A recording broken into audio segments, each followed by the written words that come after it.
Madrid citizen Jose Muga is fighting a war. He's actually refighting the civil war in Spain 70 years ago, which left 500,000 people dead and put right-wing General Francisco Franco in charge as dictator for another 40 years.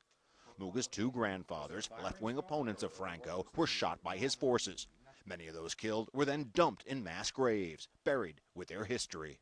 We don't have the truth in Spain. We don't know the history exactly.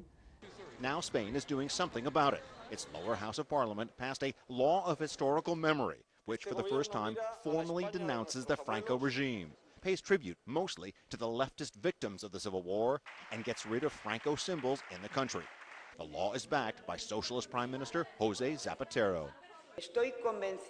I'm convinced that there isn't a line in this law, his deputy said, that can't be supported by anyone. Now, if you're really going to enforce the letter of this historical memory law, you'd have to take down monuments like this one, the Arc of Triumph in Madrid, built by Franco to commemorate his regime. That's why some people here are saying the law goes too far and that the past should remain in the past. Critics of the law, including opposition conservatives, say that since democracy was restored in Spain in the late 70s, there has been an unspoken reconciliation, a healing threatened by the new law. Of course we have wounds, and those wounds had been healed, but it still had scars. Why are you going to exactly throw acid on that scar? It's also said the law doesn't adequately recognize all victims of the strife. Some were recognized controversially by Pope Benedict of the Vatican.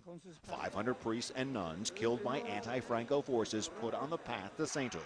The Catholic Church generally sided with Franco. The day after the vote on the historical memory law, on All Saints' Day, Spaniards remembered their dead, including at this cemetery where 13 young women, leftist sympathizers, were shot and killed. Maria Antonia Garcia was a friend. While she says she's not refighting the war, she does admit that those who died should be remembered. These people need to be remembered, she told me. There was such great pain. In Madrid, Spain, Greg Palca, Fox News.